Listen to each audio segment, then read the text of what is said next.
மூணையும் அறிவு ஒண்ணு மனசு ஒண்ணு. அங்கங்க பக்கத்துல நோண்டுறீங்கல்ல பாக்குறீங்கல்ல அது ஒண்ணு. மனசு வெளியே போகக்கூடாது. அறிவு கான்சன்ட்ரேஷன், மனம் மூணையும் இணைச்சு அம்மா சொல்றத கேட்கறீங்க. சரிங்களா? நாங்க கொஞ்சமா தான் சொல்லுவோம், கொஞ்சம் பாயிண்ட மட்டும் நீங்க புரிஞ்சுக்குங்க. இந்த காய கல்பம் அப்படின்னா, காயம்னா உடல், கல்பம்னா உறுதி பண்ணக்கூடிய பயிற்சி. காய கல்ப பயிற்சி. காயம் ஆயிடுச்சு கீழே வந்துட்டு என்ன சொல்றோம்? காயம் ஆயிடுச்சுன்னு சொல்றோம் இல்ல, காயம்னா இந்த உடல்னு அர்த்தம். சரிங்களா? அப்போ இந்த பயிற்சி யாரு நமக்கு கற்றுக் கொடுத்தா அப்படின்னு பார்த்தா சித்தர்கள். சித்தர்கள் யாருன்னு கேள்விப்பட்டிருக்கிறீங்களா நீங்க? யாராருக்கு சித்தர்களை பத்தி தெரியும்?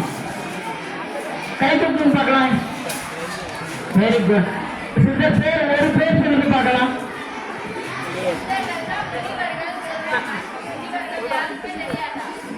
பாப்பா கை தூக்குனீங்களே. போகர். சித்தர் பேர் ஒரு அகத்தியர். போகர் அகத்தியர். எல்லாருக்கும் பயில இருக்கும்.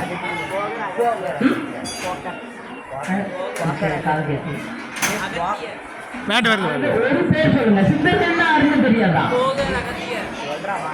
முடி வச்சுட்டு காற்றையில காவி போட்டுட்டு தவம் பண்ணிட்டு இருப்பாங்கல்ல சித்தர். வேதகிரியா? எங்க மலைக்கு பேரா இல்ல சித்தர் பேரா கண்ணு? சரி, அவரை பத்தி எனக்கு என்ன பண்ணுச்சு தெரியல, எனக்கு தெரியல. நம்ம 18 சித்தர்கள்னு சொல்லுவாங்க, 18 சித்தர்கள்னு சொல்லுவாங்க. பதஞ்சலி கேள்விப்பட்டிருக்கிறீங்களா? பதஞ்சலி முனிவர் யோகத்தின் தந்தை, அவருதான் சித்தர்.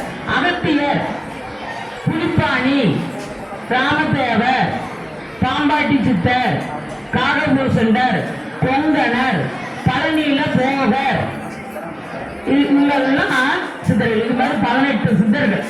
இவங்கெல்லாம் சமாதியான இடம் தான். கொங்கணர் திருப்பதியில, பழனியில போகர், ராமேஸ்வரத்துல பதஞ்சலி.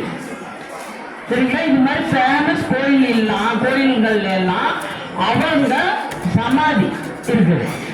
அவங்க எல்லாமே சித்தர்கள். அவங்க வச்ச நூல்கள் தான் வானியல், ஜோதிடம், மருத்துவம். நம்ம சித்த மருத்துவம் எல்லாம் படிக்கிறோம் இல்லையா, அதெல்லாம் அவங்க கொடுத்ததுதான்.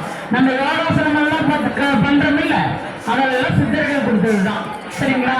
அவங்க எல்லாம் எப்படி இந்த நோய் இல்லாம வாழ்றது, எப்படி மரணம் இல்லாம வாழ்றது, எப்படி இளமையா வாழ்றது, எப்படி நோய் வந்துட்டா அதை தீர்த்துக்கிறது அப்படின்னு சில பயிற்சிகளையும் மருத்துவத்தையும் கற்றுக்கிட்டு தான் அவங்க இன்னைக்கு சயின்ஸ் ராக்கெட் விட்டு தான் சனிக்கு போகுது, சந்திரனுக்கு போறோம்.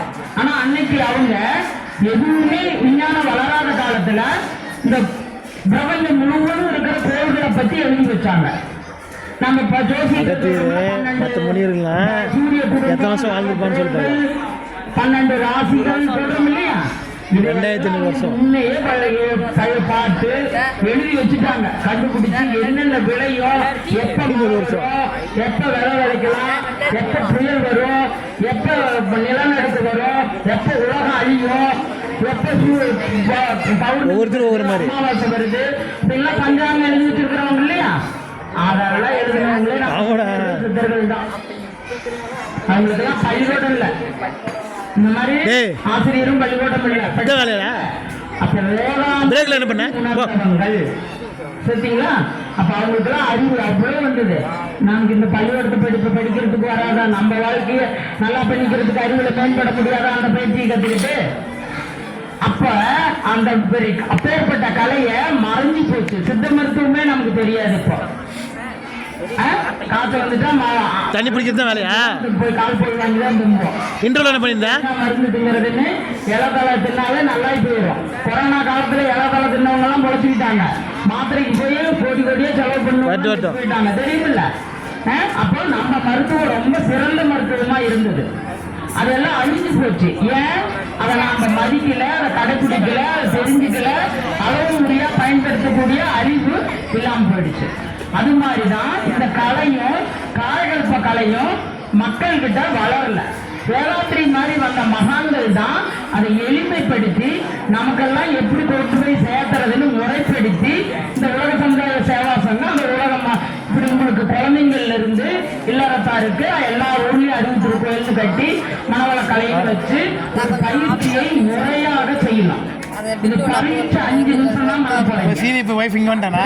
பயிற்சி 5 நிமிஷம் தான் பண்ண போறேன். தினேஷ் பெரியவர்கள் 3 மணி நேரம் நடத்துவோம். போயிட்டு அப்புறம் போயிடாரு குரூப் சரி போய் பாருங்க. சரிங்களா? சித்தர் எழுதி வச்ச பாடம் நாங்க எப்படிங்க சொல்லி வச்சதுங்கிறீங்க, எப்படி நம்புறதுன்னு சொல்றீங்களா?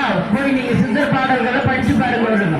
ஒரு பாட்டு, உருத்தரித்த நாடியில் ஒடுங்குகின்ற வாயுவை கருத்தினால் இருத்தியே கபாலமேற்ற வள்ளீரு இருத்தரும் பாலராவான் மேனியும் சிவந்திடும். அருத்தரித்த பாதம் அம்மை பாதம் உண்மையே